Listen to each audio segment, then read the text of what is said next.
नमस्कार दर्शक बंधु केदार गौरी सीरियल आज आपण माने सबुठारु दमदार सबुठारु हाई वोल्टेज आ बोबल एपिसोड आज आपण माने देखिबा को पाइबे। प्रकृति रे दर्शक बंधु आज सतरे केदार आज गौरी को आगरे आ घर लोकों को आगरे बहुत तल को खसी जाइछंती, गोटे दोषी पालटी जाइछंती। एबे केदार गौरी को आखिरे बहुत तल को चली जाइछंती। हाँ दर्शक बंधु ए सबु पाई केवल दायी से लिप्सा आज लिप्सा डबल गेम खेलिबो केदार सहित।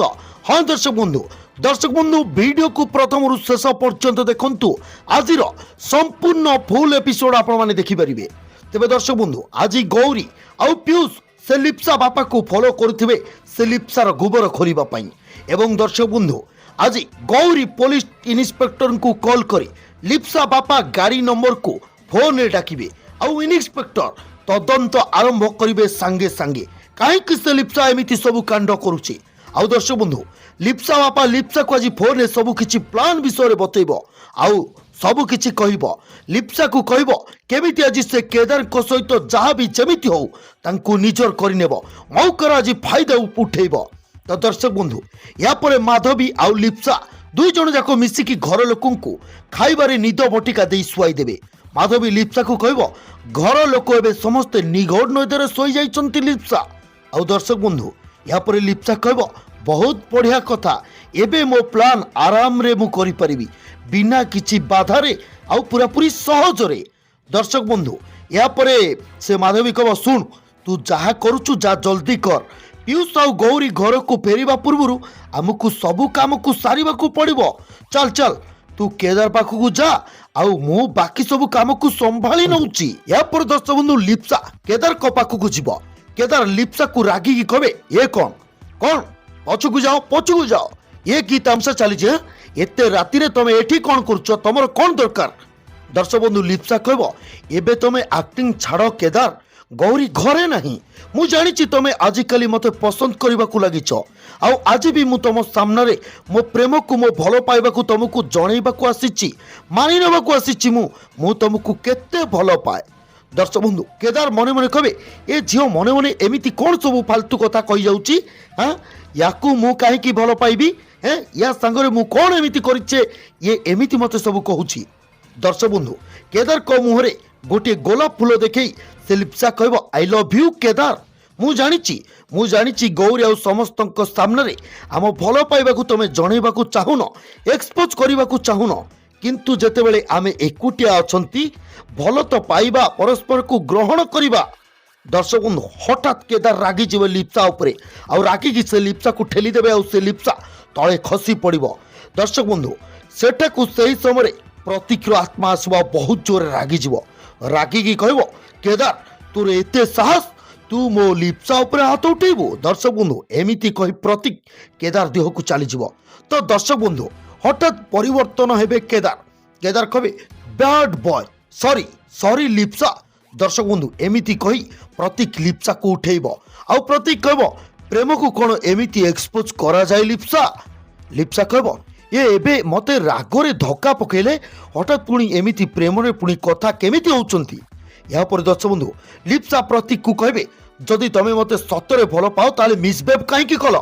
प्रतीक कहबो मु एकुटिया प्रेम रे परीक्षा देइतांती लिप्सा मु देखुतिली मु रागिला परे मिसबिहेव कला परे भी तमे मते भलो पाउछो कि नहीं कुह लिप्सा डू यू लव मी तथापि कोन तमे मते भलो पाउछो।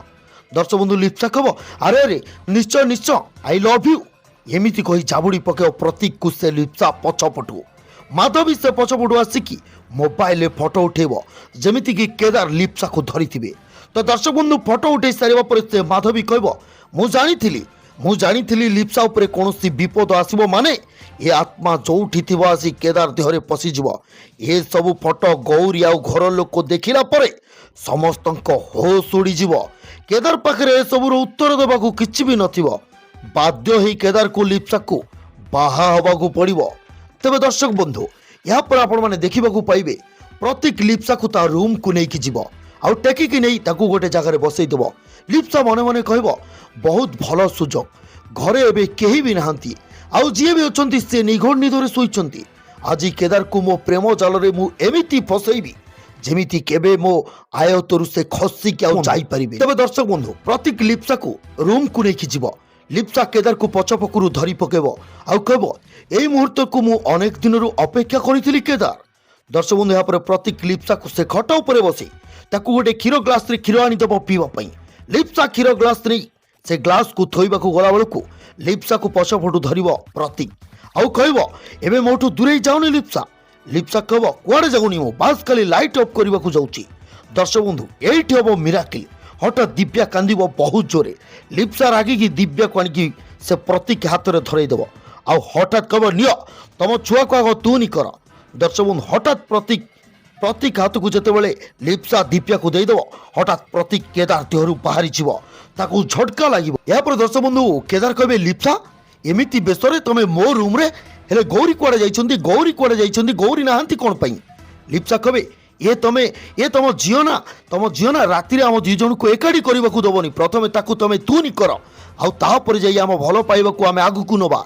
ଦର୍ଶକ ବନ୍ଧୁ ହଠାତ୍ କେଦାର ଲିପ୍ସା ଉପରେ ରାଗିକି ତା ଗାଲକୁ ଜାପଟା ମାରିବେ ଆଉ କହିବେ ମୋ ସହିତ ତମେ କୋଉ ପାପ କରିବାକୁ ଚାହୁଁଥିଲ ଲିପ୍ସା? ତମେ ଆଉ ମୁଁ କେବେ ବି ଏକାଠି ହେଇପାରିବାନି।